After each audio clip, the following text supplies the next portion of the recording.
In today's video, I'm going to teach you how to send email with Postmark API, Node.js. By the end, you'll be able to send a simple transactional email from a Node.js script using Postmark's official SDK. You'll need Node.js installed, a project folder with npm initialized, and access to a Postmark server API token from your Postmark dashboard. First, install the Postmark SDK. Open your terminal in your project directory and run npm install postmark.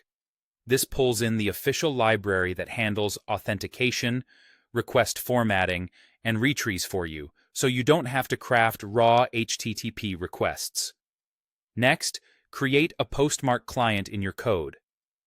In a file like sendemail.js, require the Postmark package. Then create a new server client using your server API token from the server's API token section in the Postmark dashboard. Keep that token private. Don't commit it to source control. In real projects, load it from an environment variable rather than hard-coding it. With the client created, you now have an authenticated handle to call Postmark's email endpoints. Now, send an email. Call client.sendEmail and pass an object with the fields you need: a from address, a to address, a subject, and a text body. The from address must be verified in Postmark, either through a sender signature or a verified domain. The to address is the recipient, and subject and text body are your message content. If you prefer a polished layout, you can also include HTML body, but for a quick test, plain text keeps things simple. Because send email returns a promise, you can chain then and catch to handle success and errors, or use async and await if you prefer.